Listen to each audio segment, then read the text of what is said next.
By Stuart Littlewood, March 10, 2018. It seems the UK trains killers and supplies weapons with no regard for the humanitarian consequences. The toxic situation, by which I mean the continuing mega-slaughter of innocents, surrounding the Saudi Crown Prince's royal welcome to London, will have reminded many of the Vietnam-era chant of peace activists in response to the lies and blunders and excuses at that time. Hey, LBJ, how many kids did you kill today? This was borrowed and amended in 2006 to, Peretz, Halutz, hey. How many kids did you kill today? By Israeli peace activists demonstrating outside the home of IDF Chief of Staff Dan Halutz. Peretz was the Israeli defense minister.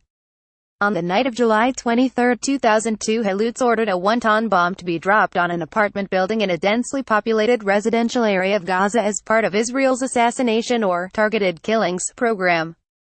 It was the home of senior Hamas commander Salah Shahid and his wife and family.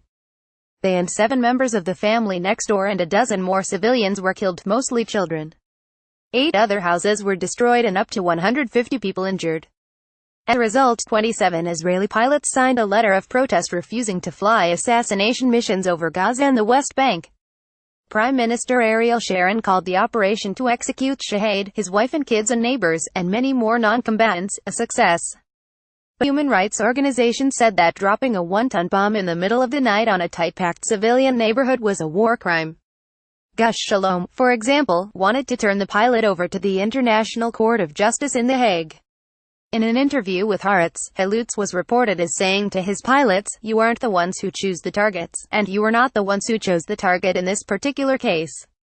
You are not responsible for the contents of the target. Your execution was perfect. There is no problem here that concerns you. You did exactly what you were instructed to do."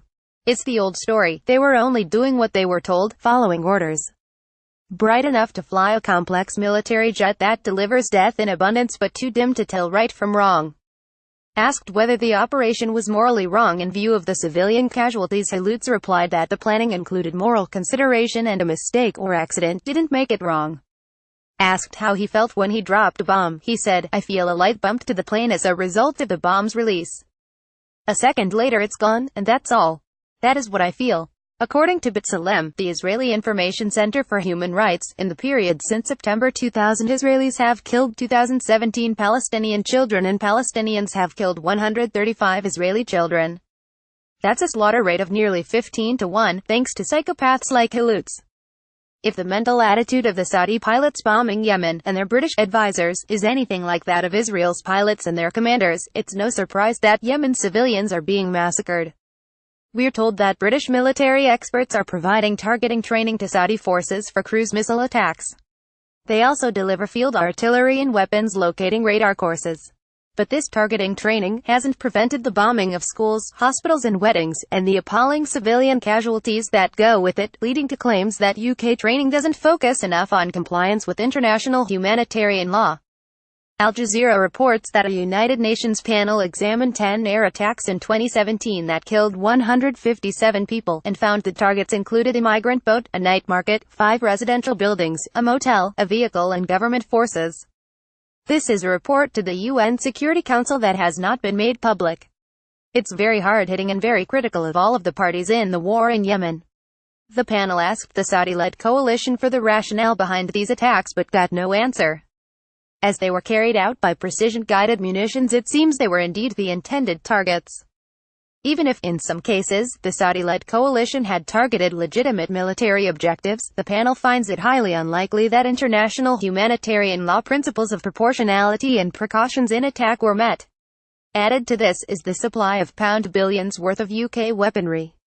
The UK government claims its support to the Saudi-led campaign is necessary to combat terrorism and insists it is not involved in targeting decisions or military operations. In which case, why get involved at all? Complicity in what has come to be regarded as a war crimes program was inevitable from the start. Besides, killing innocents does not make us safer.